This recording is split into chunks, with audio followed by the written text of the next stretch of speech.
So we will follow this afternoon session with the first roundtable, which is dedicated to a reflection on genome annotation across developmental phases. So we will present a bit what we have done, and we will discuss with experts on the futures of this topic and this aspect of the FAANG initiative.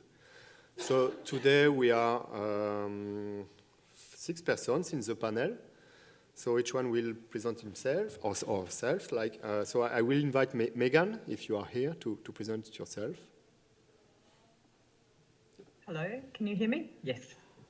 My name is Megan Davey. I'm a developmental biologist. I work primarily on chicken embryonic development, and I work at the Roslin Institute. Ramiro. Hello, good afternoon. I'm Ramiro Alberio. I'm a professor of developmental biology working at the University of Nottingham here in the UK.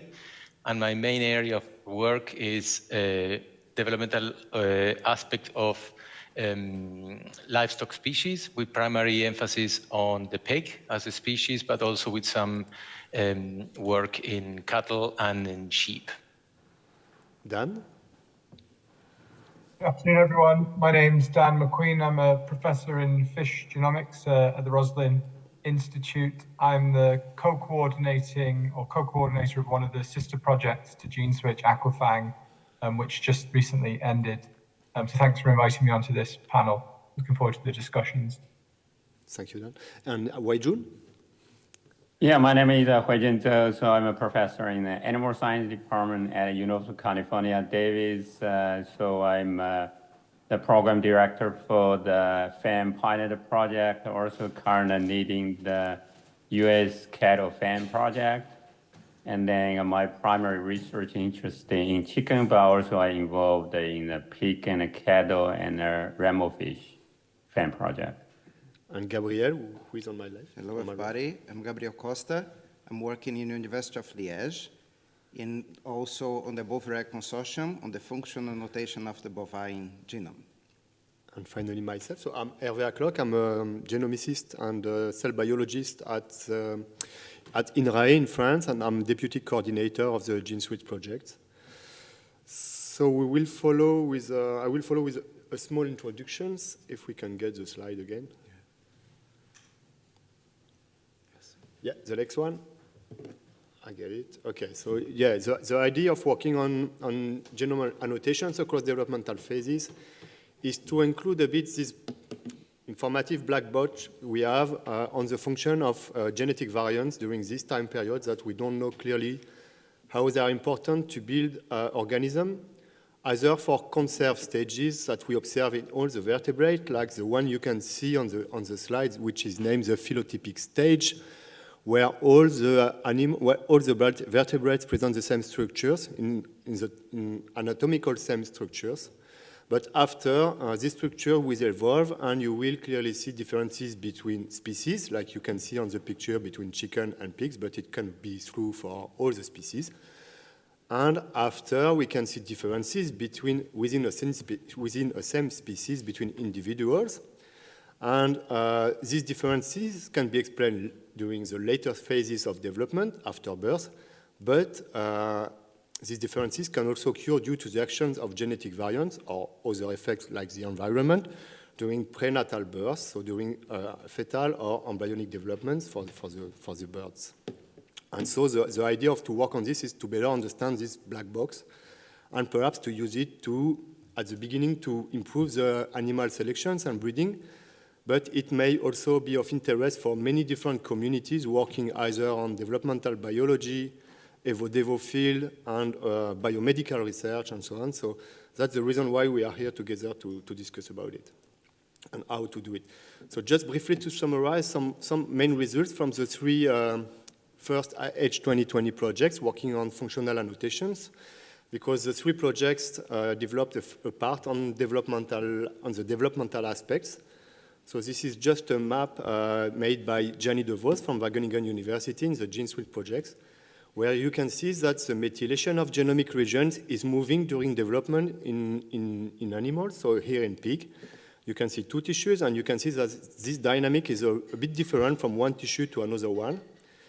And that's just a visual description of the importance of genomic annotation during early development, for at least in these two species. I will now give the hands to Dan for the fishes. Yeah, sure. So I'll just say a couple of things that AQUAFAANG's done in this space. So in AQUAFAANG, we generated detailed functional annotations of embryonic, so very early development. And we worked on 6 commercially important fishes, as shown on the left there, that last shared an ancestor about 300 million years ago. So this is a really interesting comparative perspective of vertebrate development. And we produced RNA chip and attack-seq data across multiple stages of embryogenesis, a very large amount of data across these species.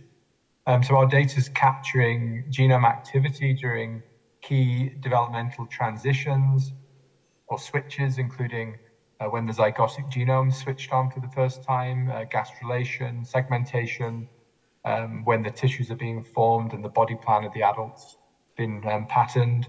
An example on the right is just some transcriptomic data there shown for 2 species where you can see very similar clusters of transcriptomic expression across different parts of embryonic development. And the next slide, please. And just on this slide, there's just an example of the sort of developmental regulatory data we produced across embryonic stages that are integrating the attack and chip-seq, which was done with 4 histone marks, including a chromatin state prediction, capturing things like regulatory elements and how they're activated through embryogenesis. And the heat map on the right just shows chromatin accessibility dynamics. And one thing that's been mentioned that we're doing in AQUAFAANG is overlapping genetic variants with regulatory elements in embryonic development and other stages too. And in the interest of time, I'll suggest moving on. Okay, and now for the third project for BovReg.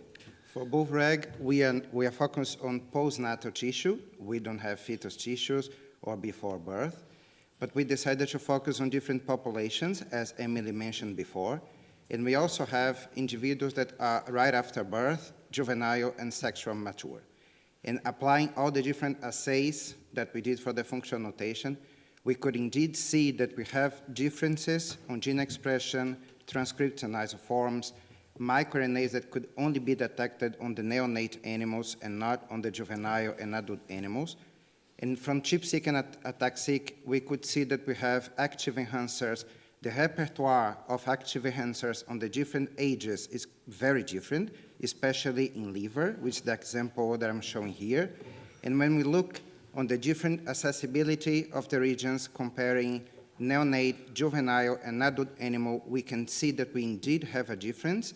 And when we look on IGV and we inspect these regions that are openly accessible, we have active enhancers that are exclusively detected on neonate animals that we are not considering on the functional notation that we have currently on the databases. So the main message here is that we indeed see differences on the different ages, postnatal tissues, and we think that we need to move forward trying to uncover the different elements on the annotation covering different development states. Thank you, Gabriel.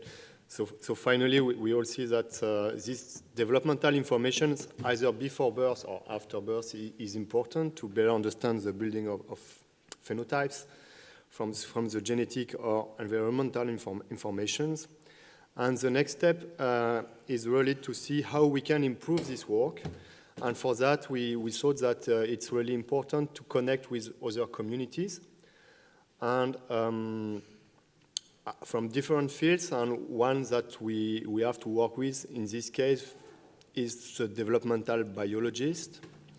And the main question is how can we connect these different communities and to do what, finally, and what is the plus value for developmental biologists to take profit of the FAANG works and FAANG projects, and how for them to contribute to it, but also for us how to get insights from developmental biologists, because it's not always easy to work or to compare different species and different developmental phases and process.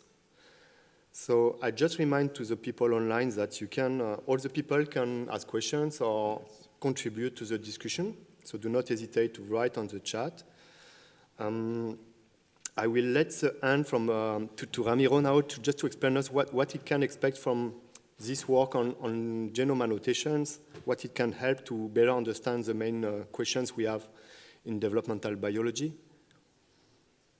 Thanks, Hervé, and thanks for the invitation to participate in this event. So, yeah, we in our lab we are interested in the questions that dictate the early phases of development of mammals, and we have concentrated particularly in the pig as a model system in recent years, and we have exploited the new technologies that have come online with single-cell transcriptomics, particularly to explore the diversity of paths that cells take when they're building an embryo, effectively the transition from the blastocyst to the gastrulating stages. And I think what's become very apparent from the type of work that we've done and when we're doing the cross-species comparison, that it's very important to have very well annotated genomes for drawing conclusive observations. There is a lot of limitations still for some of the livestock species in terms of the level of detail that one can gather from the current annotations. And there is a lot of work to be done there so that we can really dig into the real questions that we want to address. So examples here I highlight, these are some data sets produced in the mouse on the left. You can see of these 3 panels, the monkey data sets, which are also quite comprehensive. And the pig is sitting in the middle right now with a lot of the similarities identified between the lineages that are emerging during this critical period of development when the majority of the lineages of the embryo are laid down and we know very little about. And I think we can start, now that we have access to more or better annotated genomes, asking more specific questions with regards to how the genetic programs controlling different aspects of development are established in different species. For example, developmental tempo has been also addressed in current years, trying to understand why is that a mouse develops at the pace it does compared to other species and how this is controlled. We can now start to address these type of questions with in vitro systems that we are developing, as well as the atlases that we are generating as reference points for these in vitro models. Can then we use this knowledge to tune these programs, and can we then use these differences between species to explain aspects relating to species diversity, for example? So I think there's a lot of work to be done across mammalian species to understand a bit more about the different paths of selection across the natural world that are really interesting as biologists, really relatively important questions, but also how we can use this to exploit this knowledge to re-engineer animals to our advantage. And one of the issues that came to mind when putting this is how can we engineer developmental programs so that we can, for example, foresee the use of animals like the pig for the production of human organs, for example. And I think a better understanding of the genetic programs will really open the way to improving these technologies that will eventually, hopefully, materialize into medical solutions in the coming years. So in a nutshell, I think there is a lot to be gained by having a better annotated genomes and more understanding of the fine-tuning of how cell lineages are established in these critical periods of development that determine the formation of organs. So I'll stop there, but I'm happy to take any questions. Thank you, Ramiro. Yeah, well, sure. I think the improvement of the annotations of the transcriptome in the last release, either for pig, chicken, but the ones that can be done also for ruminants or most of the livestock species, is really important to do better annotation of single-cell atlases, for example. And it has been published recently that knowing better the isoforms and the 3' hand and beginning and start of the transcript is really important to improve the way we can do such analysis. And I think this is a common effort we have to do and we have to follow to really help all the communities to work on these species, as they can be really additional models for research also, not only for animal breeding. Chris Tuggle, Chris, you want to add a point I saw in the chat? Yes, just a comment perhaps. Maybe many of you are aware of this, but there's a number of groups working on a telomere-to-telomere assemblies. And one of the things a number of the groups are doing is collecting the genetic material for those assemblies by crossing two disparate breeds or potentially even species and collecting the crossbred fetuses, mid-gestation in many cases. And at least the pig community, I think some of the other communities are collecting tissues for transcriptomic and DNA methylation analysis, and at least for the pig, Emily is in charge of that, Emily Clark. And so just thinking about one of the objectives of that kind of work is to look at allele-specific expression in fetal tissues that would be connected to the T-to-T assembly. Just thinking that that might be something that could be embedded in these kinds of projects.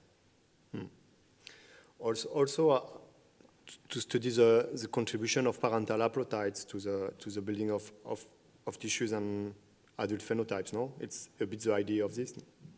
Yes, exactly. Yes. Using the crossbreds to create two independent haplotype assemblies.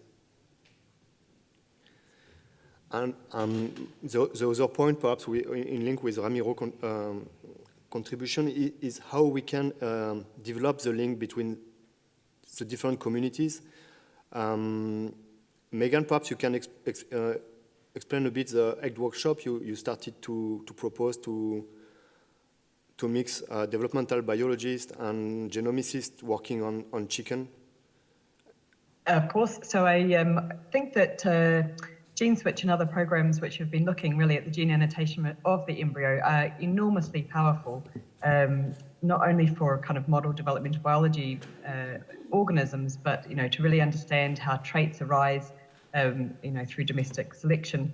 But anyway, so I think one of the best places that we can really come together and talk is, of course, not only at a workshop, but also to really see each other working practically and in action. So to this end, we've developed a practical embryology workshop for anybody who's interested in working on the chicken as a model organism.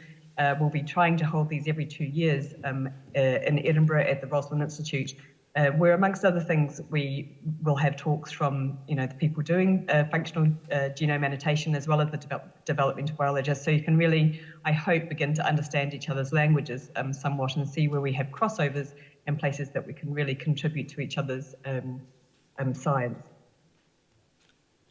I'd also like to note that I think as well, one of the future things that we can really do with gene annotation, at least in birds, is to really hopefully begin to understand not only species differences, but also breed differences in the future. And I very much hope that we move forward in the same way that AQUAFAANG has compared different species, but of very similar phenotypes, to actually get down to even sort of more detail and to compare different, not only different bird species, but also different breeds of chicken, for example. At the Roslin Institute, we also have developed transgenic chickens. So I think that these will be a very useful and powerful tool to kind of feed forward into future genome annotation, because we can annotate specific cells in the embryo even before we do the genomic annotation. So the cross information can go both ways. But I would like to, birds also are useful in agriculture because they hybridize, especially ducks. And so I think that that's also a useful area that we'd like to see develop in the future.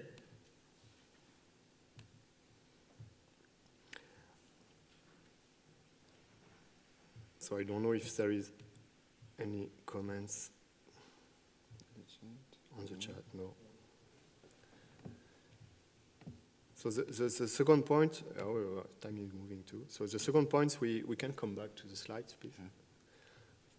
Perhaps was to better understand the contribution of, how we can better understand the contribution of genetic variants that are located in developmental regulatory elements, but are not necessarily active after birth, and what's their contribution to the adult phenotypes, and how could we use this information that we are not able to see if we don't look at developmental stages to improve genomic prediction models. So that's a bit what we try to do during our projects. But it's still research priorities for FAANG and for most of the labs working on this, and companies perhaps also. So perhaps Huaijun, you started to do some analysis about this, because we need to get further annotations. It's a step-by-step process, so we need first to identify the regulatory elements that are active during before birth, and after when we get this, we are able to map the genetic variants that are located inside, perhaps to identify whether there are changing motifs of DNA binding elements for transcription factors or other proteins, and how this can affect the phenotype of the animal. So where we are now, what's your feeling about this?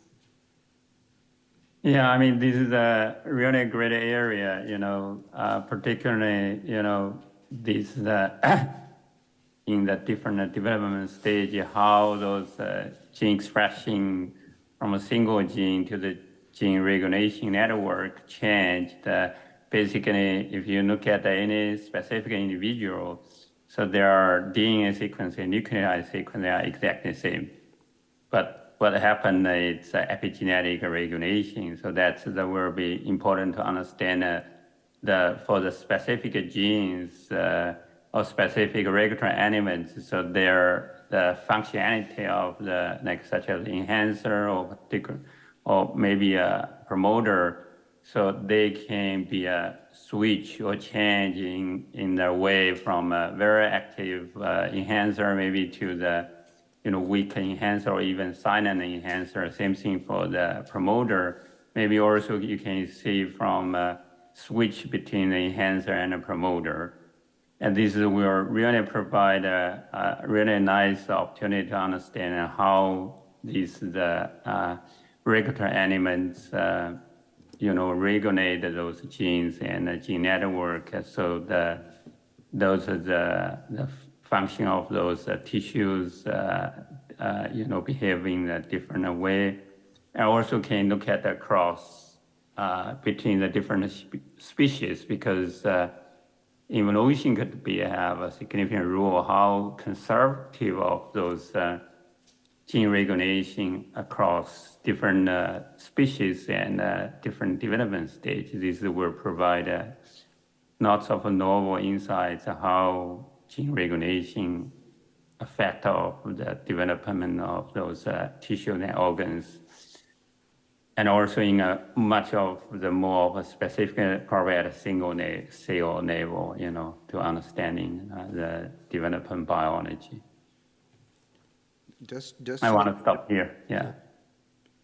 Just to comment a little bit on this, I think another point in line with this that's important for us as a community to consider, it's the different development stages, but also the different organ systems, and look for the regulatory repertoire and the regulatory elements on the different organ system that could be related to specific phenotypes.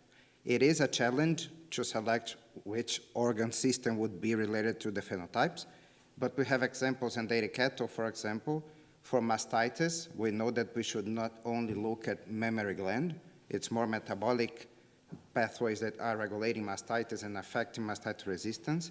So also consider diversity of tissues on the different development stages in the organ system that could be related, and this could have a different weight on the genome prediction and see if we can improve accuracy.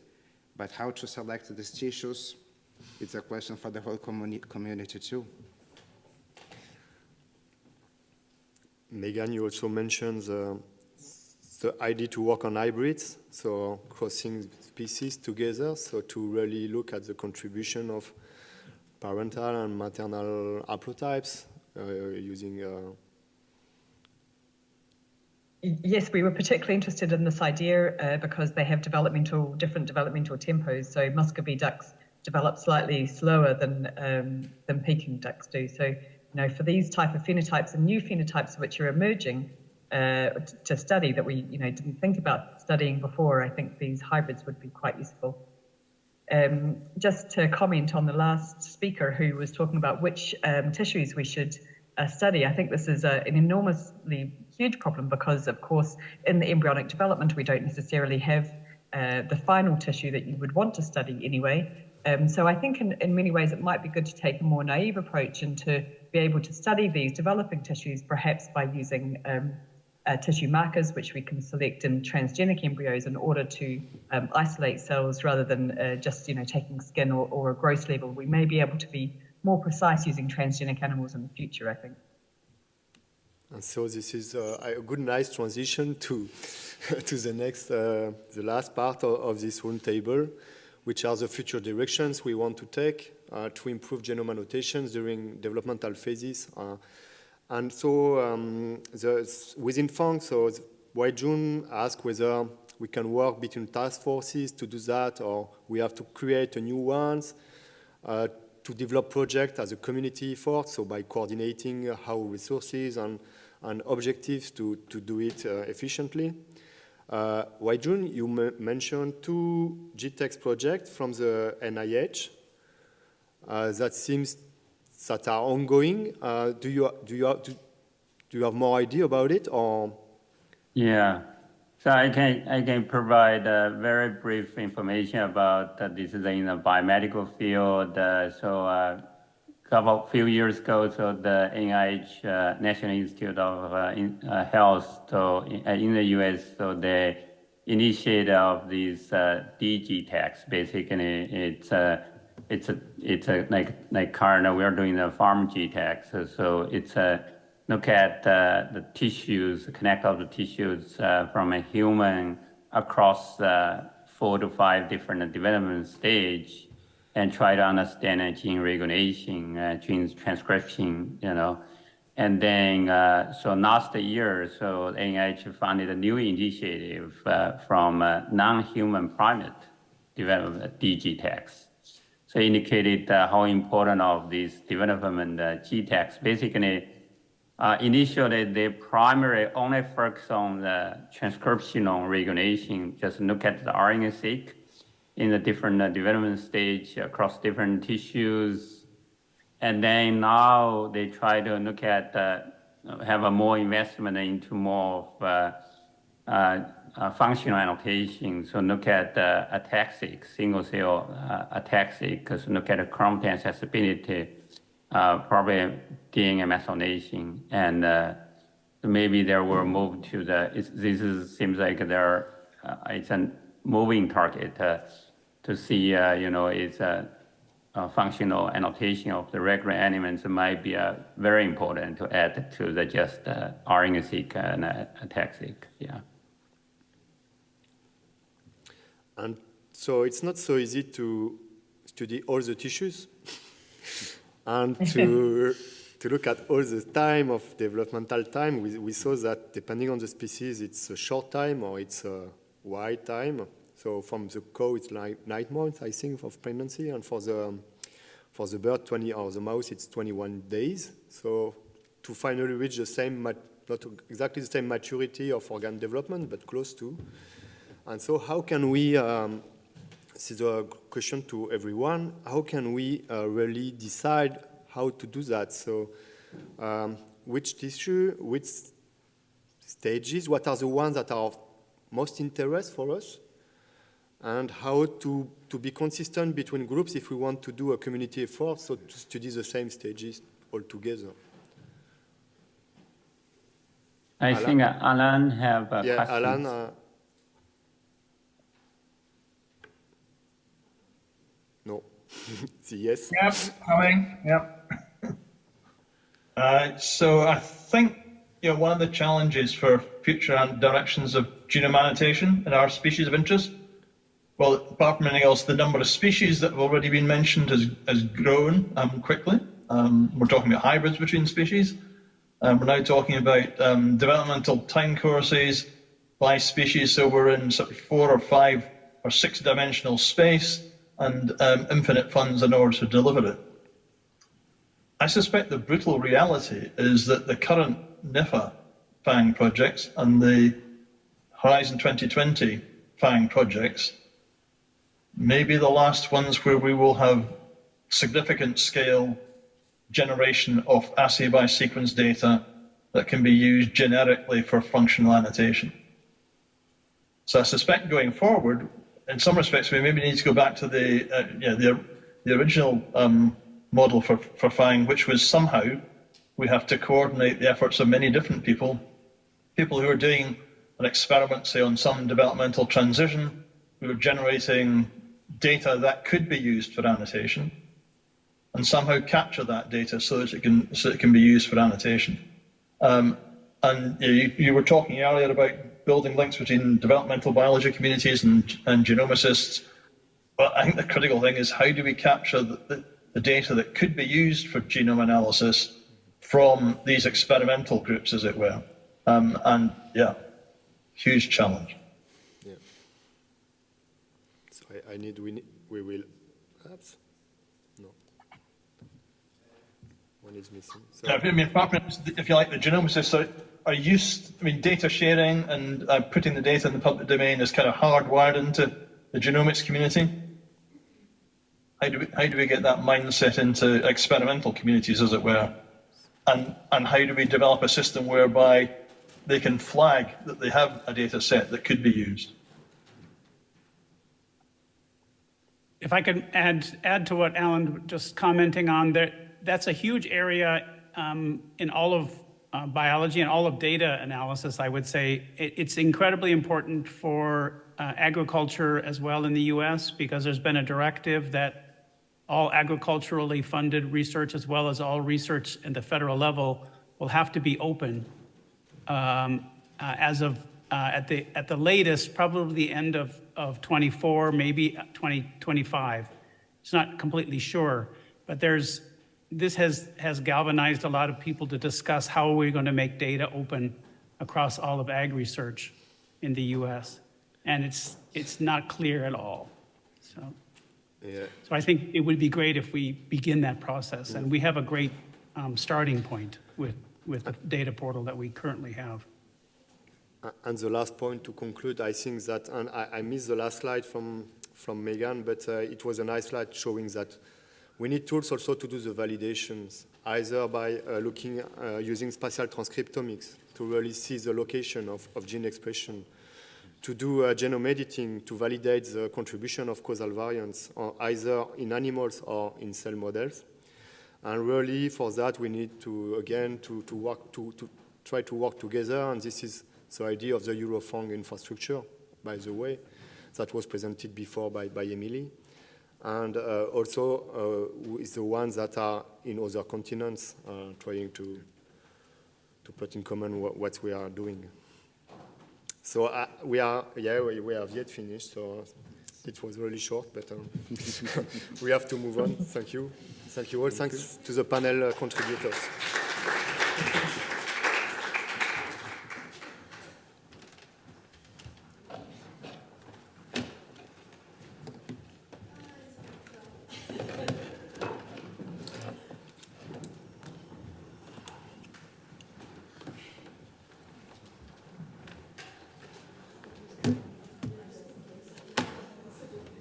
Ok. Excuse me. Non subito, metti prima le persone e poi mettiamo le persone. So we move to the second round, the second session of this roundtable, which is of the epigenetic impact of diets, so linked to one of the parts of the research made in GeneSwitch. And I like that we show the participants to this session, who are all online. In the meantime, I introduce again Andrea, who was presented early this morning the main results that you obtained. She's at INRAE, and well, we know me, the coordinator.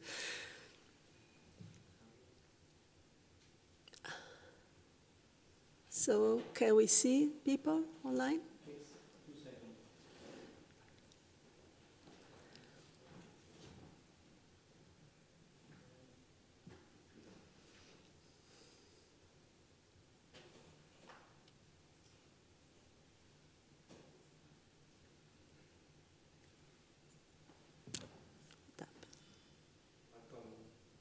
Yeah?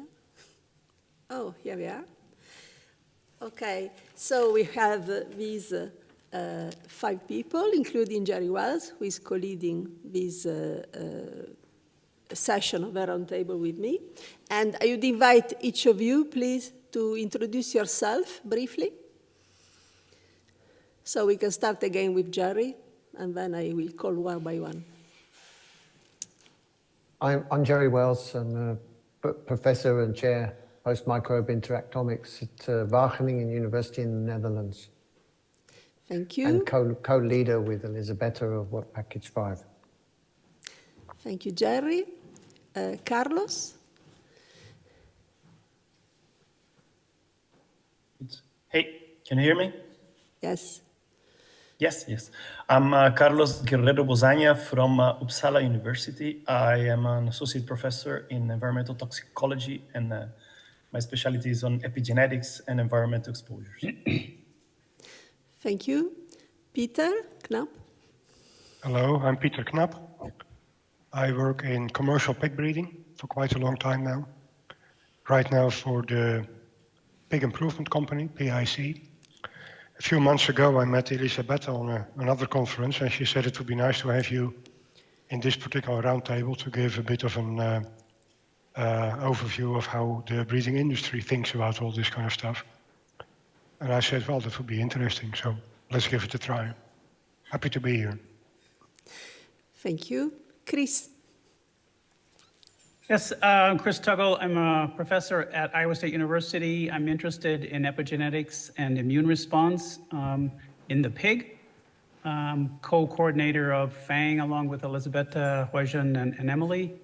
And I'm very happy to be here. I'm not a nutritionist, but I hope some of the comments will be useful. Thank you. And Anne? Hi, everybody. I'm Anne Gabory, and I'm a colleague of Elisabetta. I work in Jouy-en-Josas with her. But in another research department, I'm working in human nutrition. And but as I work for INRAE, I'm always interested by also what is about animal breeding. So I'm very happy to be here tonight. Thank you. And it will be Anne, who is somebody working in human nutrition, so representing another community, to open this session of discussion, presenting some slides. So Elisabetta asked me to present what we do in human with nutrition and health. And I'm working in a field that we call DOHAT, for developmental origins of health and disease. And it's a concept that states that the phenotype of an individual during his life is not only due to his lifestyle, such as, for example, here, nutrition with high-fat diet, activity with a lot of sedentarity or stress or etc., which induce the metabolic syndrome here in this specific example.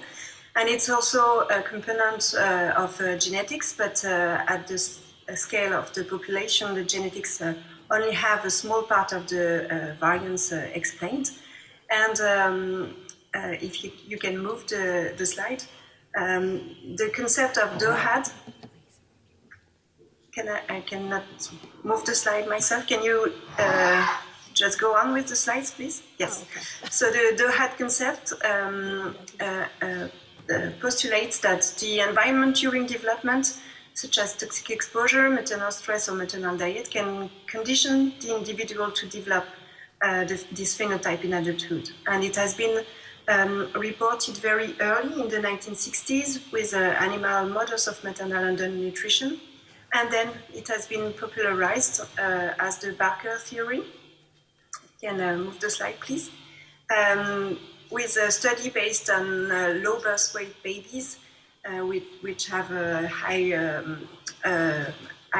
incidence of cardiovascular diseases in adulthood, and also undernutrition, such as the Dutch Hunter-Winter studies, for example. Next, please. To do that, we use animal models, and we study mostly rodents and rabbits and non-human primates. Next slide. So here on these slides, I propose to you many links between the environment and the epigenetics. such as the traditional membrane receptor signaling cascade or nuclear receptor cascade, where the last members of the cascade are a component of the epigenetic machinery. And also the cellular continuum is very important with the mechanotransduction of the signal from the extracellular matrix to the chromatin. And if you change any component of this continuum, you can modify the transduction of the signal. So, for example, here, if you modify the plasma membrane by enrichment in the omega-3 in the food, you can modify the way the genes are regulated by this mechanotransduction of the signal from the plasma membrane to the chromatin. And what is interesting me more is, next slide, please. This very strong interaction there is with the energy metabolism. Acetyl-CoA is,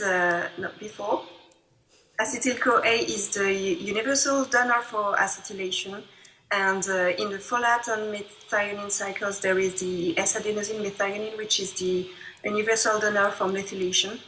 So there is a very strong interaction between energy metabolism and epigenetic machinery and epigenetic processes. Next. So there is major, as you know, reprogramming during development of the genomes, and there is a different critical time windows for plasticity. Because this epigenetic reprogramming can act on the balance, the way the epigenome is erased and reapposed for the next generation. You can really remodel with the diet this specific time window. Next, please. And if there is something in the environment of the father, the mother, during these critical windows, you can really have an effect on the health and disease balance in adulthood. Can you move next, please? And next.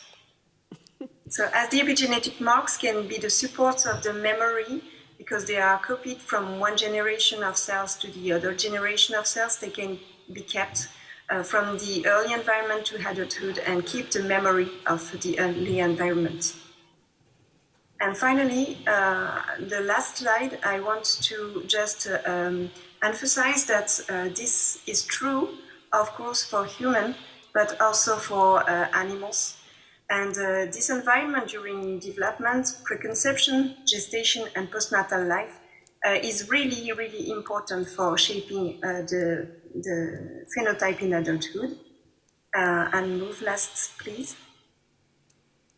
And what is true for human is also true for all the animal, and it's important in agronomy with the optimization of the genetic potential, the effect on meat or milk, egg quality, and of course also on health and welfare of the animals.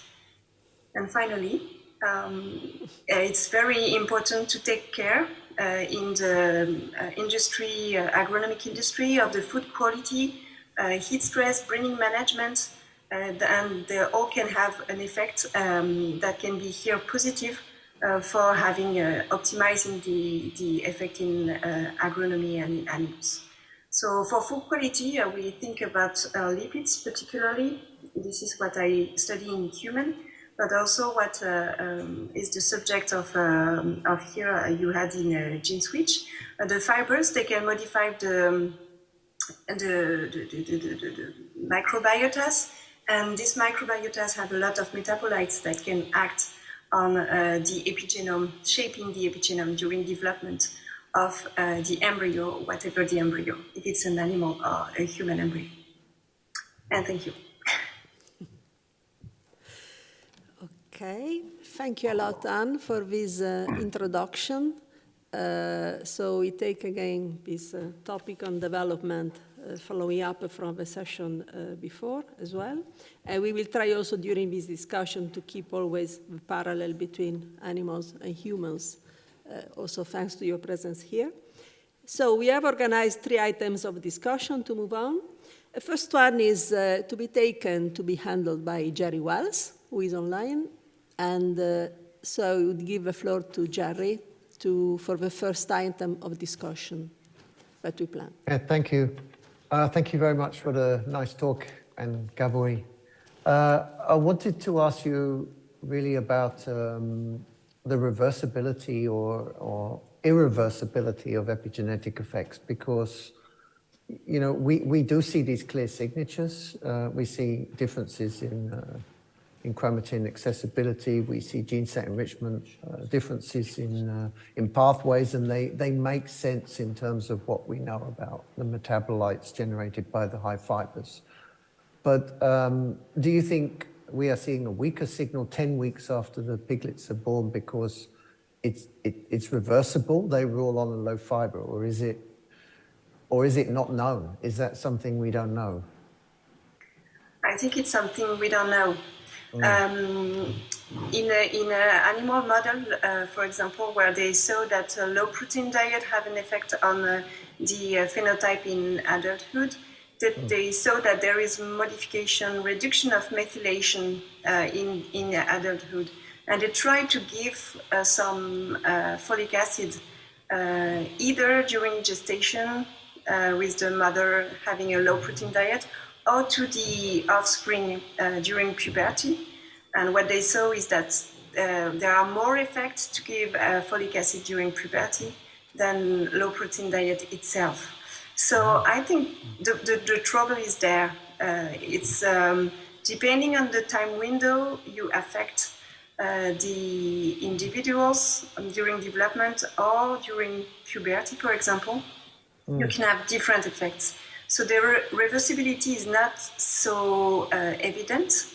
I'm pretty sure you can, but this needs some experiments to be done to be sure that what you do is not inducing more effect than the initial hit.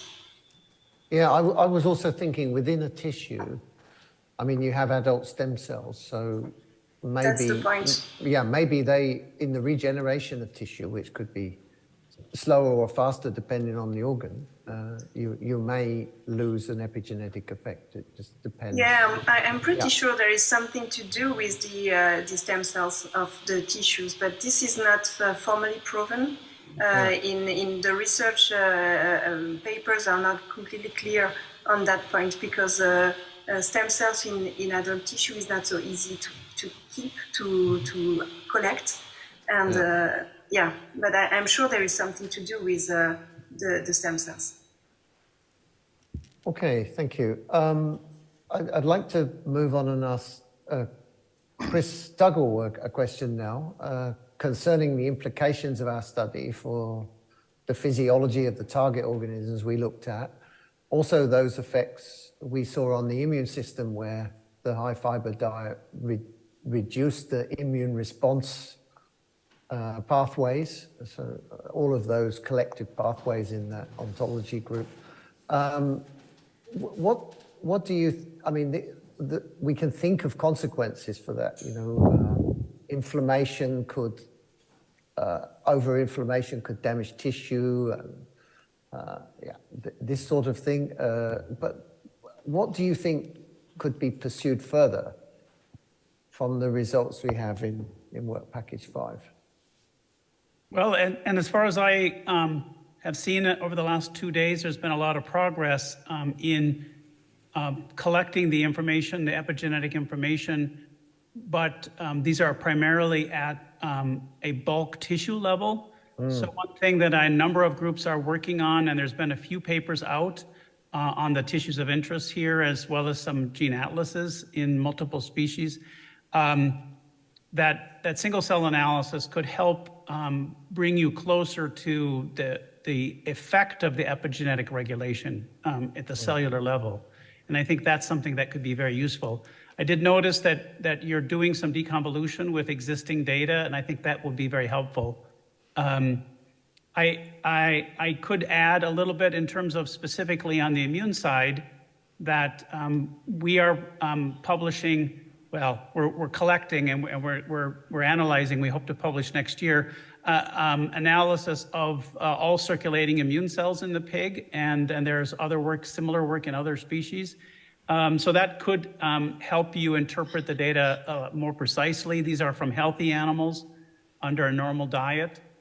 These are adults, so we wouldn't have earlier animals. But just another comment that if I could ask a question of these studies, specifically the one in the pig that I heard about, it was very intriguing that one high fiber diet seemed to give a large transcriptional difference or effect, whereas the other one did not. And I was wondering if you had thought about other components that are in the beetroot diet versus the pea diet. Thinking about some of your GSEA results, I was just wondering if you had thought about, for example, the vitamin A differences between the different diets, because vitamin A has a pretty strong effect on the immune system. And I did see that was one of your enriched pathways. So I was just wondering if you had thought about, for example, whether the control diet, the low fiber diet, versus the high fiber beetroot diet, there might have been a difference in vitamin A abundance and maybe deficiency in that high fiber diet, where you could then look at that intersection between diet components and the immune system.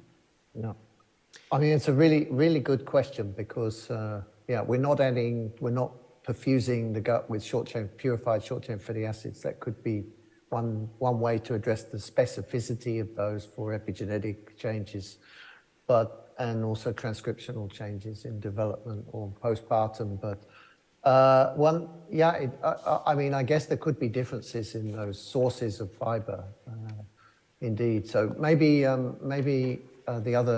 Elisabetta or Andrea have given some more thought to that. Well, I think that looking at these two different diets, also with the one with the pea internal fiber, is also supplemented with sodium acetate in part.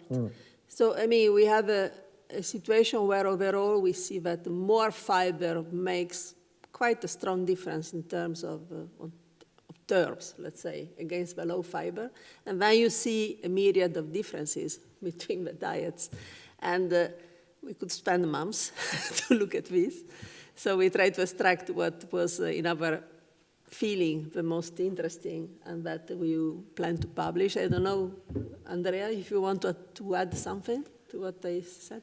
Yeah, I mean, I can't speak to the composition of the diets, but indeed the GSEA results that were shown, notably the immune-related pathways that popped up, were specifically in the comparison between the high-fiber beet and low-fiber diets. So we focus on that particular comparison because it popped out as being particularly interesting to interpret.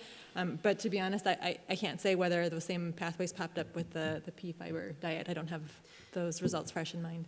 Yeah, no, in part, yes. Sometimes it is less strong. And sometimes it's also going differently, but it depends a lot on the kind of specific term that you're looking at. So it's the answer is we don't know yet. I just was thinking about that because just quickly, looked at the differences, and pea has a lot more vitamin A. So I was just thinking, which leads to retinoic acid, right, in the tissues, and maybe beetroot was significantly less, and that's why you see the differences between. You only see the differences between control and that particular high fiber diet. But I was thinking of things like measuring the vitamin A in the blood. Or see if there was differences in those sows, at that level. Have you looked at levels of some of the nutrients in the sow blood, just to see if you're getting an effect of some of those potential differences in diets? Yeah, we haven't, and we also I see Linda Lonan has put something in the chat, so she's one of the team members, and says that we don't have vitamin levels measured for those diets, but it's something we could look into, and thanks you for the suggestion. Sure. Yeah. It's a good point. I mean, Elisabetta also mentioned the acetate. It wasn't a lot, but when we first wanted to check the effects of these diets on short-chain fatty acids in plasma, like I said, we had lockdowns on the farms, but also lockdowns in the department. And that meant we couldn't do a time course after feeding the diets, because we would have fed the sow from an ear cannula, which we had ethical approval for, take hourly over 9 or 10 hours to see how the diets affect metabolites in the plasma with LCM, SMS, but we couldn't do that. So we had to go on because of time constraints and the uncertainties around COVID. So we picked these 2 diets, but ideally it wasn't the way we would have liked to start the experiment, put it like that. And thank you for your suggestions. Okay. Yeah, I mean, I think the connection with, go ahead, Andrea. No, sorry, because we have other 2 items, otherwise we really go out of time. Yeah. So thanks for this first one. And then we go to a second item, where that I was thinking for this, that really when we designed this project, we thought to make something which was different than the study of genomic selection and maybe complementing somehow the approach that you can have to these problems. And that's why I wanted Peter here to participate, who is representing the practical, pragmatic side and fundamental quantitative genetics that is the vision of a company. And to know, I mean, to ask what is the view of the private sector for these complex, complicated, also expensive studies that still have a lot of resonance. For example, in the human field, there are companies that invest quite a lot in this kind of approaches. In animals, what is the vision? What is the potential interest? Because, of course, there is all the part of animal nutrition where you study diets and you try and blah, blah.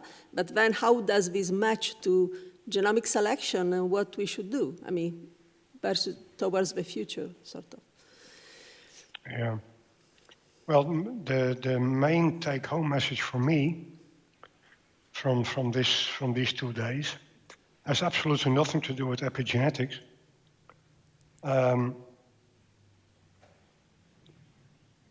When we are analyzing the records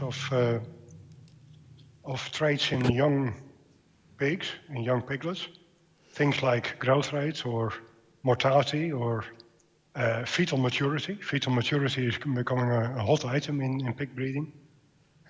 Then I realize now that it would be a good idea to make sure that we know what the sow has been eating, specifically in terms of fiber content right now, and adjust for that. And that will be a very difficult exercise. The whole of the pig breeding industry is coming close to a situation where we actually start recording sow feed intake. So that is quantitative, kilos per day or something. And now we are talking about feed composition, which is quite another layer in complexity here. And this is important because for political reasons, especially in Europe, I'm pretty sure that the pig feed fiber content is going to go up the next couple of years. And that is something that I realized, and I'm going to take home and talk about that. And a link to that is, of course, anything to do with cost and benefit, which is what we always need to talk about in industry. It would be extremely nice to have cheap test kits available for whatever we want to measure in terms of gene expression or whatever. Andreas Kraane showed us this morning how the cost of genotyping has come down over time and how the power of the thing has gone up. It would be very nice to have something like that available for any of the technologies we talked about today. And I'm just wondering how that has been developing and is going to develop. And Mario talked about it too this morning, the thing about standardization. When to record these data in the lifespan of the animal, where to measure it, in what kind of tissue. And that comes very close to what we are facing when we talk about the role of the microbiome in animal genetics. where do you sample the microbiome, in what part of the gut, or in the vagina, or on the skin, or whatever, and when do you do it? And before that has been sorted out properly, I don't think the animal breeding industry will be very enthusiastic in implementing this kind of thing on a very serious scale. There's a gap there between science and technology, and that has to be filled in. That's my first thoughts about all this. Would that be an answer to your question? Yes, I was waiting to see if you had finished. Okay. So, and something else that you asked about a little bit earlier, about the in vivo experiments that Andrea Zhou talked about. That has to do with modifying the animal health, etc. That has an ethical component. It is also costly, etc. Yesterday evening, Jacques Dekker showed us a very different approach, which is basically phenotyping more or less in commercial conditions and making use of all those correlations that you could calculate, that you could estimate between the things of interest. Well, we talked it very briefly with Jacques at the end of his talk, but he presented a couple of hundred estimates of genetic correlations, and very, very few of them were actually statistically significant from zero. And that is to do with limited sample size, but most of his estimates are based on something like 1,000 animals. Yeah. And Andrea talked about 21. But she did the power calculation before she started the exercise, and in Jacques' experiment, that never happened. It just was started. So I would say very likely we would need a combination of the two things. A large scale, more or less commercial phenotyping exercise to make sure that we know what we are talking about at commercial level, beefed up with a serious trial where you do the nitty-gritty work that is impossible to do in commercial conditions. And that's just something I wanted to say, because it came to my mind this morning. Thank you very much, Peter. It was quite instructive. There are any comments from Peter, from feedbacks? Because we are also running, and I would like to move to the third item, that in principle is Jerry, who should take it again. Thank you. And the idea, and my point for Carlos was mostly to mention also the Geronimo project, to make a comparison of, more of a comparison to really illustrate where we're going forward, also for this large scale epigenome characterizations. And then I shut up. So please, Jerry, go. Okay, thank you. In GeneSwitch, I've got a couple of questions that we have thought of here. So in GeneSwitch, we adopted RNA-seq and ATAC-seq based on previous findings in classical models. But most studies across species concerning epigenetics rely on methylation patterns. And the FAANG researchers have developed several standardized assays for this. So I was wondering whether you thought methylation would remain the method of choice for the future, or would it be desirable to correlate and integrate the data from different types of assays like ATAC-seq and ChIP-seq? Yes, thank you, Jerry. I think, I forgot to mention in my introduction that I'm part of Geronimo, which is very important for this event. So I'm co-leader of the package 2 with Tatiana. And in this work package, we are investigating these epigenetic variations in relation to different environments. Right? So now going back to your question, I think, and this also relates to what Peter just mentioned, right? So to fill this gap between what we produce in the lab and what we can apply in the industry.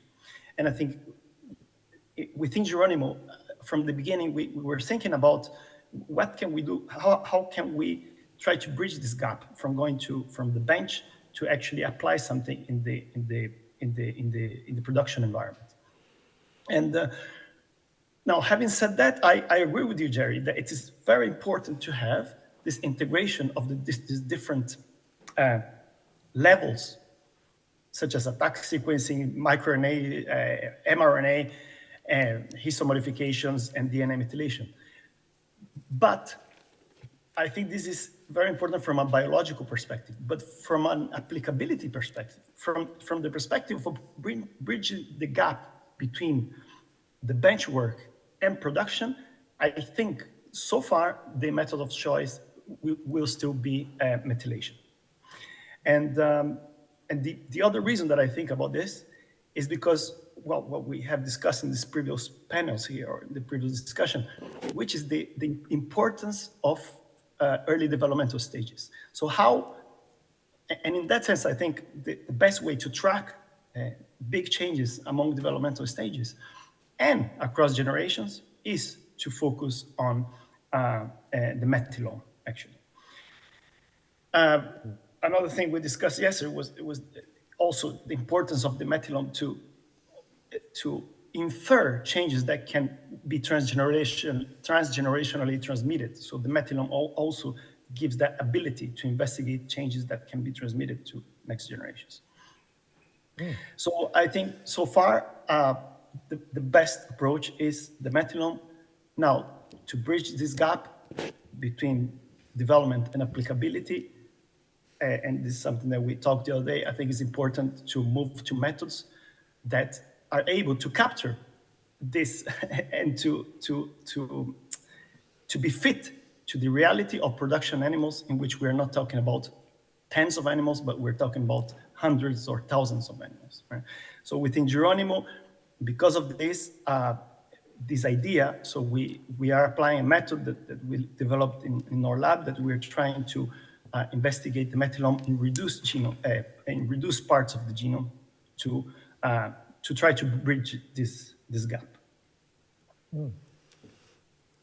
Yeah, thank you.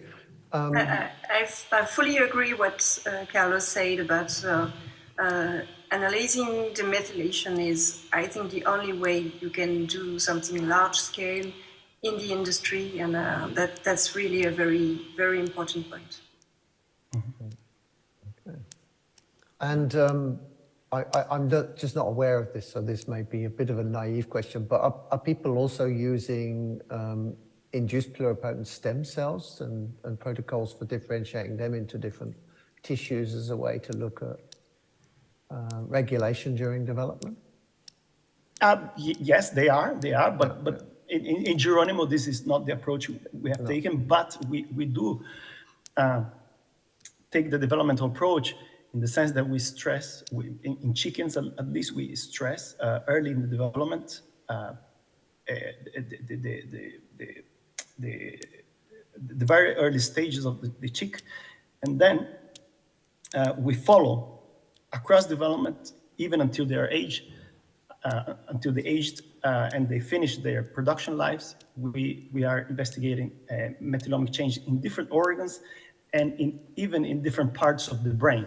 So we are, even though we're not using pluripotent stem cells, but we're really tracking epigenetic changes, methylation changes during the life in different organs to see susceptibilities both in terms of developmental time, but also in terms of what organs are more susceptible to specific stressors. So this is in chickens, but we also have experiments in pigs in Geronimo that are related to heat stress in pigs. Great. Yeah, well, Elisabetta, I think we're running low on time, aren't we? Or do we have any time left for questions, or should we move on?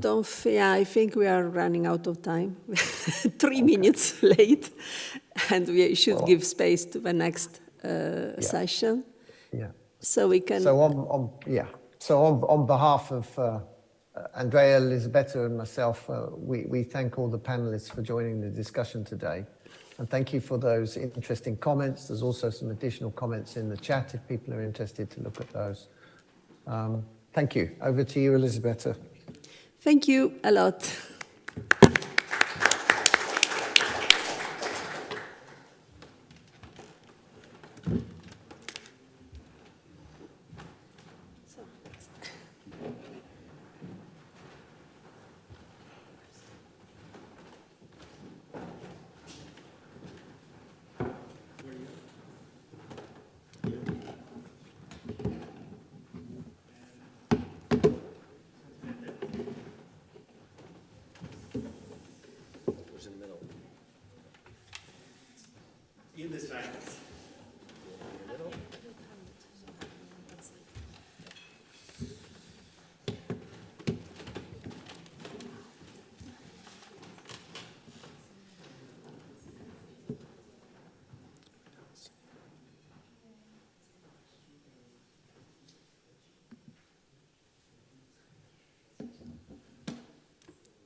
Okay, thank you. So now we move on to the third and the last panel discussion from today. Maybe we'll briefly do a round across our panelists to introduce themselves. Can we start online with Eli? Hello, do you hear me? Yes. Yes, okay. Yeah, I'm Eli Grinfleck. I'm currently research director in the breeding company Topics Norsvin since 1 month. Before that, I was in charge of the Norwegian part of the Topics Norsvin research. My background is in genetics and genomics. Okay, thank you. Rachel? Hi, everyone. Can you see me? Yes. Excellent. My name is Rachel Hawken, and I am with Cobb Ventress in the US. I am Senior Director of Genetics and Genomics, been with the company for about 14 years. As per the previous lady, I am Genetics and Genomics, implementing genomic selection and a broader genomics program within Cobb, within broiler chickens at Cobb. Okay, thank you. And our third panelist here in the room today. Hi, my name is Romy Pena. I come from the University of Lleida, where I am a professor in animal genetics. And my interests lie in bringing together how genetic variation links to animal physiology, really.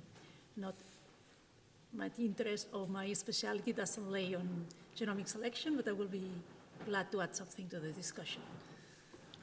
Okay, thank you. So the approach that we will take is we've prepared a number of questions, and then we'll ask our panelists in turn to reflect on those.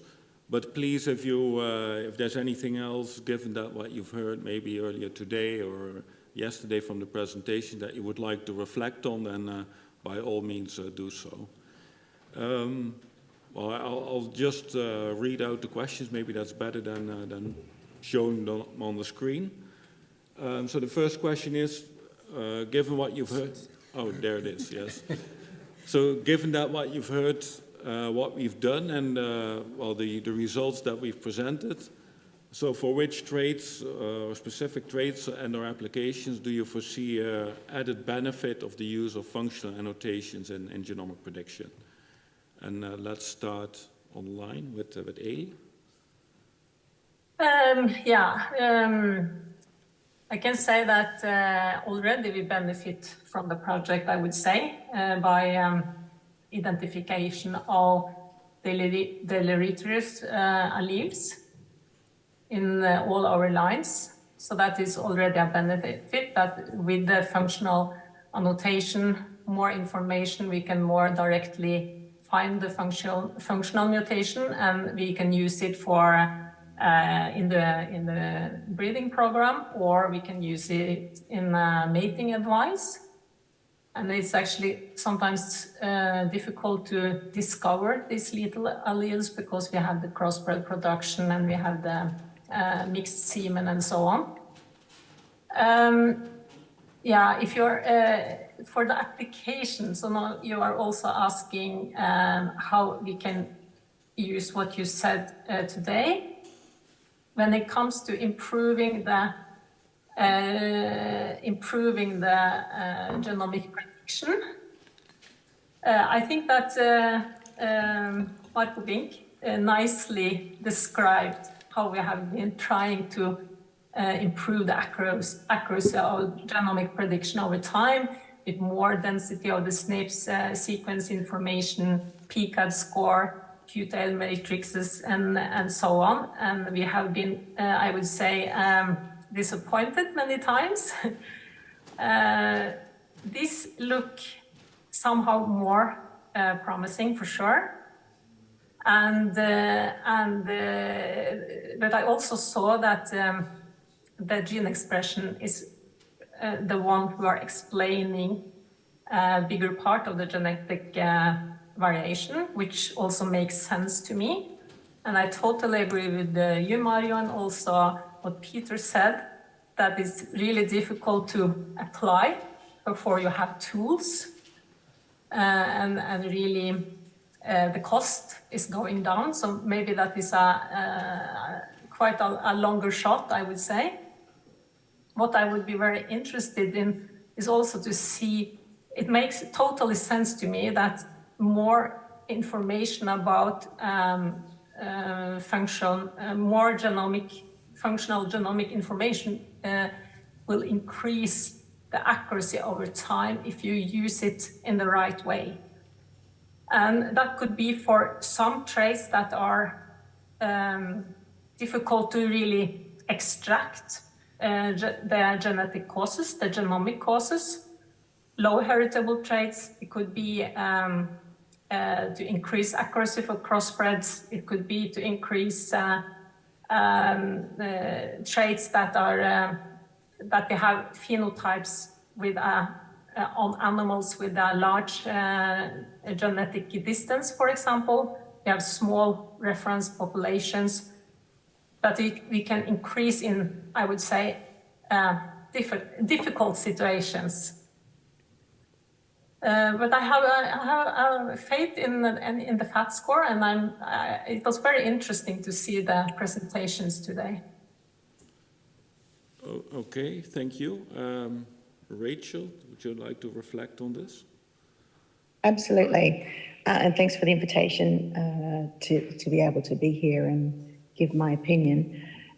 So not dissimilar to our last speaker, I would say that the functional annotations, the causal mutation detection work is most beneficial for, at least in what I see in the broiler industry, is embryonic mortality. So it could be very early mortality or late mortality, but also generally in a broiler's life. Late mortality has big impacts, and for a lot of that mortality, we're unable to find some of the causes. Some of them we can, some of them we can't. So identifying, I'd sort of call them deleterious alleles or lethal alleles that are impacting embryonic mortality is probably the biggest of what I've just mentioned. In broiler chickens and in layer chickens also, we're able to capture the embryo, or what is left of the embryo, I guess, after incubation. So if an egg doesn't hatch, we have that embryo and we can extract tissues from that embryo. We can also detect very early, what we call early embryonic death, where there really isn't the formation of an embryo, merely the formation of cells that proliferate. And so we've been able to identify, well, we've been able to look at some of those early embryonic mortalities and attempt to identify functional variants that would be causing that. Second to that is just looking at, we've done some haplotype analysis where we've looked at the loss of genotype classes. So where you've got missing a homozygous genotype class, for example, in your population, and through that, we've also been able to identify a lethal mutation, which we wouldn't have been able to do in just a genomic selection program. So I think identifying, those lethal mutations is very important because they go unnoticed. They go unnoticed in the form of embryonic lethals, or just, missing information from a program. Okay, thank you. So from what you said, I realized there's an interesting difference between chicken and pigs. If the embryo dies, with chicken you still have the embryo in hand, right? You can open the egg and get, look at what is the makeup, but in pigs it's just gone, right? So. Correct, but we also get to measure it, right? We get to measure the loss of, or the embryonic loss, or the loss of hatch. Right. So it's something measurable for our families. But there are other factors that impact the hatchability of our eggs. Looking at temperature, looking if there's any transfers. There's a lot of environmental effects that can also affect the loss of embryos. So it's not as clean cut as just having that embryo available to you. But yes, you're correct. Yep. Okay. Thank you. So. Well, I agree with what the panelists have said. I mean, I agree that those traits, because you both were mentioning the same traits that depend more or have a bigger impact from the environment, probably will benefit the most to have more accurate estimations as well. And so far, for what I've seen, the trait that has been used as a first effort have been traits with higher heritability, so we really don't know what's going to happen when we start talking about mortality, or we start talking about other traits more related to immunity, for instance, generally speaking. I think probably that the functional annotation will bring to the genomic prediction, but not so much as genomic prediction has brought to the selection itself. So the increase in accuracy that we gain. You were talking about nearly 50% increase in accuracy by using genomic selection instead of traditional selection. Probably adding the annotations, the functional annotations that we have now, I don't think we will increase so much. We will have probably more moderate increases. It's still an increase. I mean, if my salary increases 10%, I will be happy. Even if it's not a 50%, everything is good. But I don't think we can expect to have such a big increase again with this new technology. Okay, thank you. So let's move on. Maybe we go to not the second, but the third question that we prepared. I think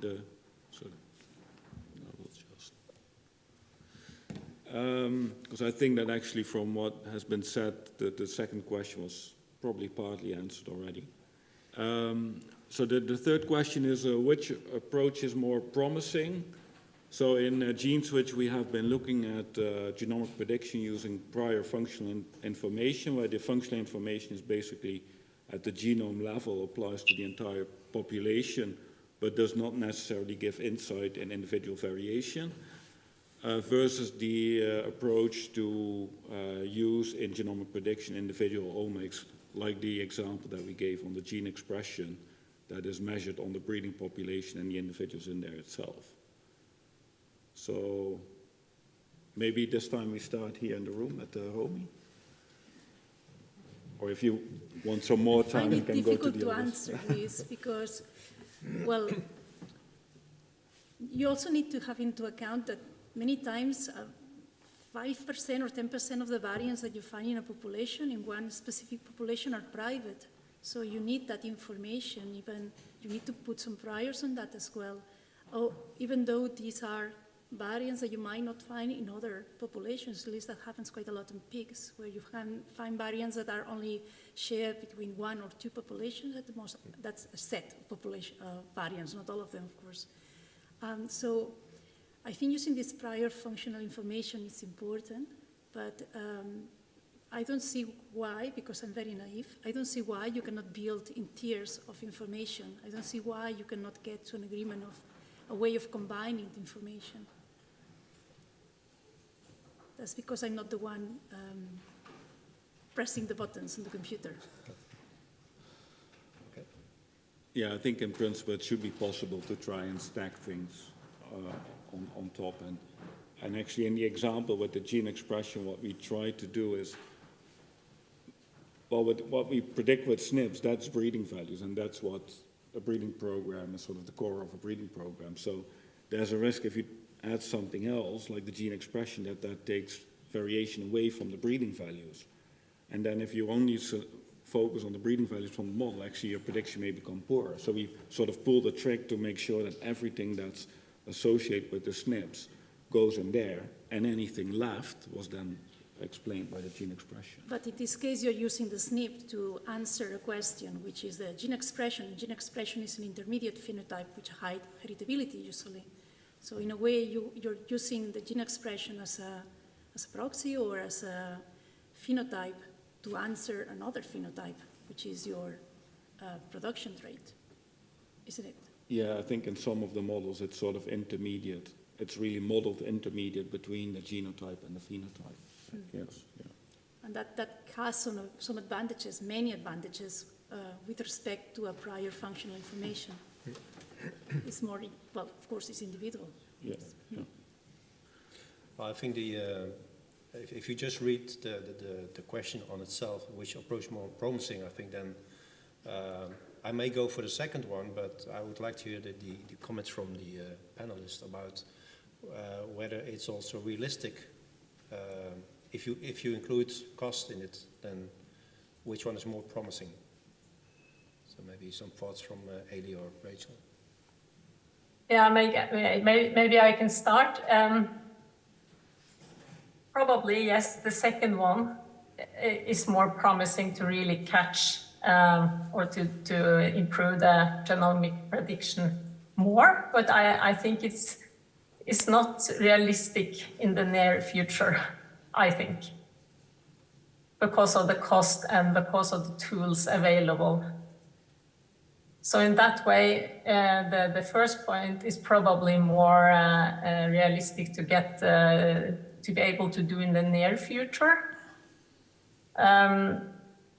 Actually, I was going to ask you, Mario, about one of your conclusions. You said that it was about validation in commercial pig production, and you said that the Q-to-L maps appeared most informative of the prior information you had for a genomic prediction. Did I understand it correctly, and is that right? Yeah, so I think it was, amongst others, it was the eQTL maps that were most helpful there. Bruno, if you want to add anything, then just do so. Yeah. Yeah. Okay, so then it was still expression. It was still the expression QTLs that you were showing now. Yeah. So in that way, we are left with the expression, the gene expression, and I don't think that is realistic. It could be relevant for a few traits, very, very specific traits. You know exactly when to take the tissue sample and to do the phenotyping, because it's a very highly economic trait.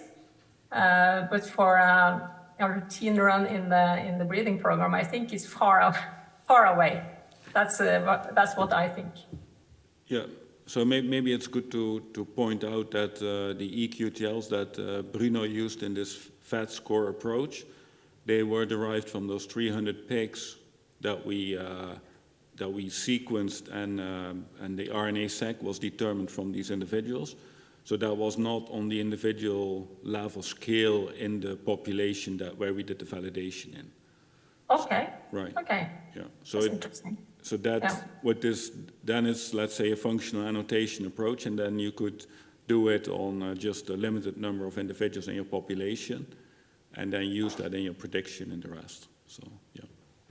So was it on the same breed, or was it just the 300 pigs? They were from 3 breeds, and one set of 100 pigs was from the same breed as the one where the validation was done in, but it wasn't animals from the same cohorts or anything, right? So the 100 landrays from Hendrix that were part of the 300, they were from the breeding program, but they were not the key ancestors or whatsoever. They were just a sample taken from the breeding program. So there was a direct connection, but yeah, that's it.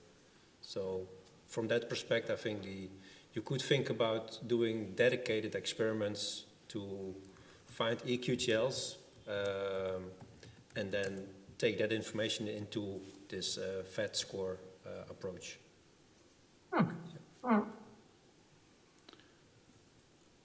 Okay, Rachel, would you like to add anything to this?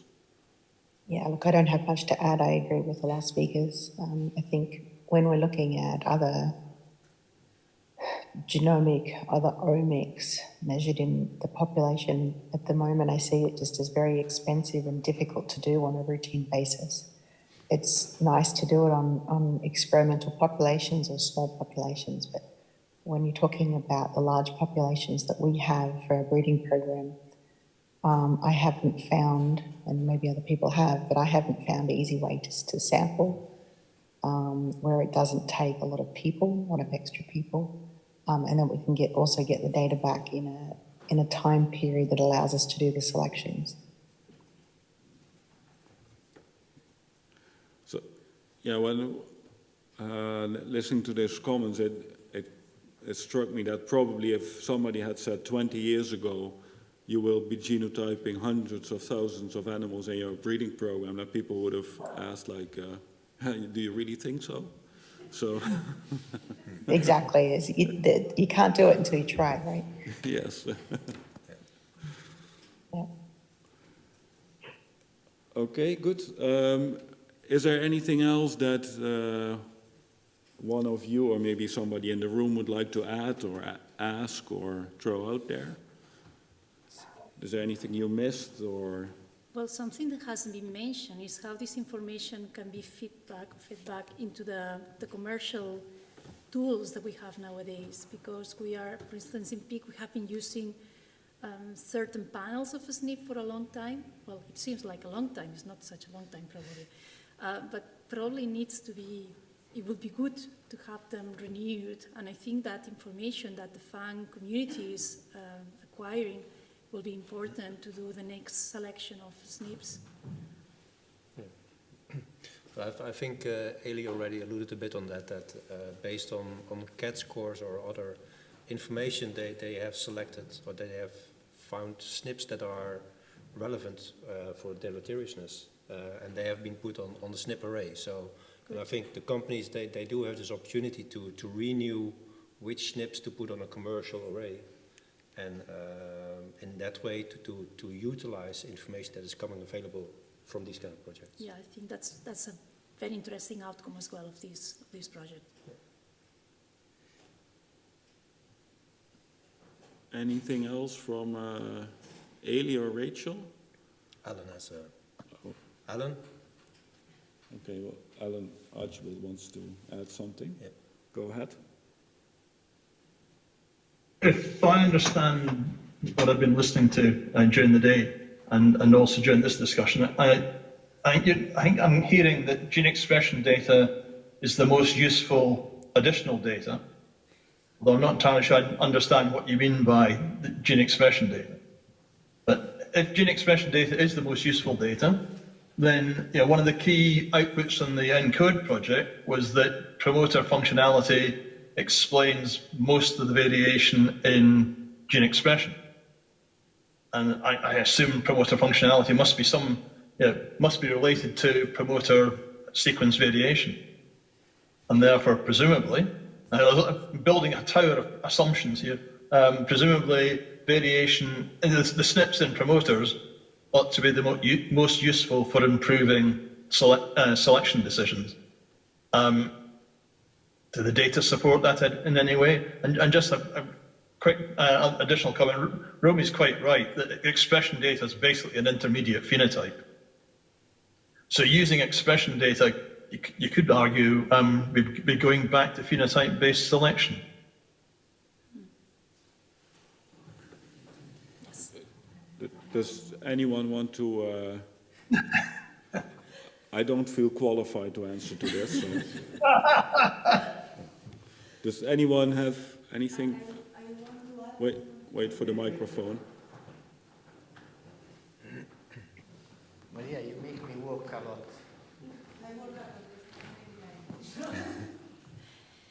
No, I want only to add that not only the SNPs in the promoter region, because in our study, the SNPs in the 3' uter region are also important for the regulation of the gene expression of the That's genes. because nobody believes me when I say the promoter is up to the first intron. The promoter and the first intron, but also the the 5', the last part of the gene. Yes, the flanking, the 5', the first intron, all of that is a promoter. All of that promotes expression.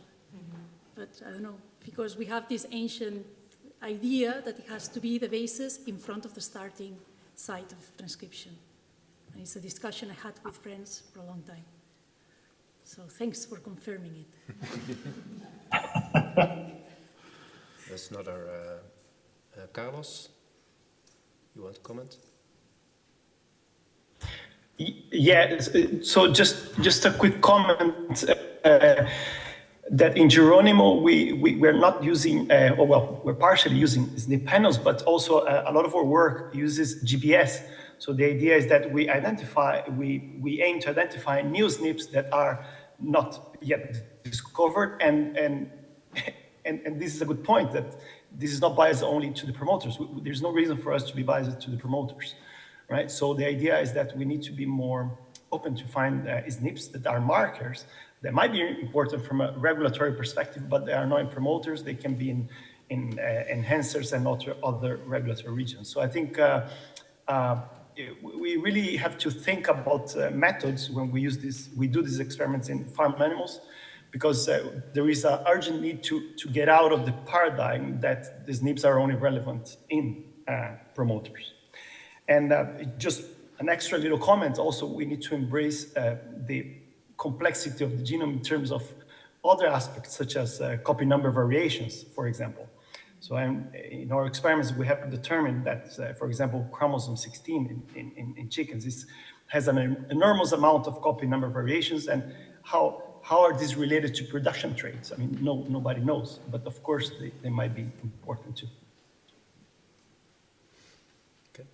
And I'm glad you said that, Carlos. That's one of the things that I'm interested in, and we've looked at on some of our lines is the structural variants. So not just CNVs, but deletions, insertions, those types of things where, we have, I would say, higher than expected frequencies of deletions that cover several genes, or CNVs that cover really important genes that we just don't understand. I think those, and I'm going to call them functional variants without any evidence that they're functional, but I have to assume that they're functional. I think the impact of those on prediction, performance prediction, is going to be significant.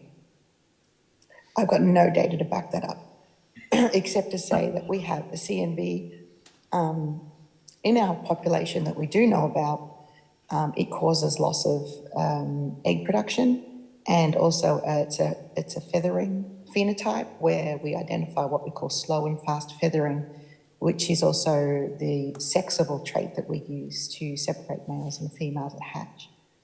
And so we know that there is a phenotype for that CNV. I suspect there are others in the genome that are going to have effects like that. We just we don't look at, we don't quantify. SNPs don't tag them properly because SNPs don't function well in those areas. Anyway, that's my piece. Okay, thank you. Any final comment or remark from anyone? Alan?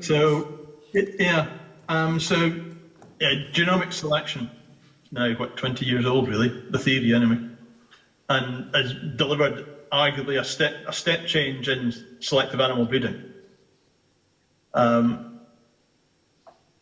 Functional annotation, we were arguing was going to refine that. I don't think we were ever arguing it was going to be another step change. That given what we've found so far, how do we sell the next project to our funding masters, particularly in the EU and the USDA, who are looking for potential impact? That's a very important question. Yes. I mean, I don't have the answer, but I would say when we're searching our genome, so we, at COB, we have a lot of different lines. All of them are very different from each other. All of them, which you can tell them genetically apart, that there are a lot of potential, there are a lot of mutations running around our lines that we don't understand. There is a lot with potential function that we don't understand. The annotation part is what we are using as a filter. So for us to be able to filter that down to something that you can hold in your hands and show to your business manager that you're going to do this, you're going to look at this low-hanging fruit, there's functional evidence saying that, if we have mutations or structural variations or whatever in these genes, that we're more likely to see an impact on performance. That's something that I can put my hand around and I can say we can start and stop here. So I think as far as annotation goes, you can use, perhaps it's a small part of it, but annotations to us are very important because that's how we decide what are we going to tackle first. There's just there's an enormous amount of variation running around our lines. I guess that links back to what Ellie was saying about deleterious alleles. Right. Yeah, and I can also really agree on that one. I think it's a lot of good arguments. Also, they speak about feeding and the interaction between feeding and genetics to understand that and understand the biology, and even mapping the deleterious alleles that we did the last years. It has been extremely useful for a breeding company. Really show, you said we don't have the phenotype. That has been our problem. We don't know if it's the semen or if it's a reproduction or if they are dying. With the annotation, we can actually say, okay, this is in the area, or this gene is annotated, and this is showing in mouse, for example, that it's giving embryo death, for example. So you can more easily understand what is going on. And this is one example that we are using already, but it will be more. And also to have the precise feeding genetic information that you can have more precision feeding in the future. So it's a lot of good arguments, I think, which is really going directly into the carbon footprint and animal behavior and the important traits. Yeah. Okay, thank you. If there's nothing else to add to this, then we are running out of time. So then we would like to draw the discussion to a close. So thanks a lot to all of our panelists for making very good contributions and, reflecting on what we've done, but also challenging our results. Thank you, and thank you all, both in the room and online, for bearing with us and staying up until this point of time. Thank you.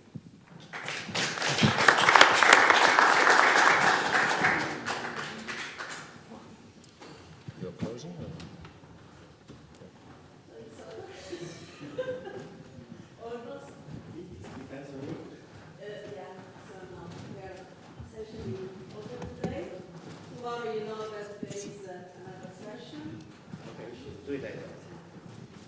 Okay, so for those who are still online, plus the other people in the room, the final conference is not over because it continues tomorrow morning in a session joint with Geronimo dedicated to stakeholders. But today we have completed most of it. So all the results, the discussions, and the great contributions we had, also the roundtables. So the idea now is to thank everybody. So we can start from the colleagues in GeneSwitch who participated and prepared the presentations and anyway participated and realized all this work in these last 4.5 years. Everybody also in the organization, in this meeting, but also in the several meetings that we had in the past, FAB and DAP. So a lot of thanks to you as well. The management in GeneSwitch in France, so Camille and everybody else who helped us. What can we say more? No, we want to thank again the persons that contribute to the panel discussion today, and to give new ideas, new views, and comments and critics, and whatever said. And all the people that attended these 2 days, perhaps tomorrow morning too, and for the questions and your attention too. Yeah, and also in the past, no? Also in the past years. So we can stop. Thanks a lot to everybody, to you. We hope that we satisfied you with this event. And let's have a nice evening, nice beer, nice dinner. Okay? Thank you.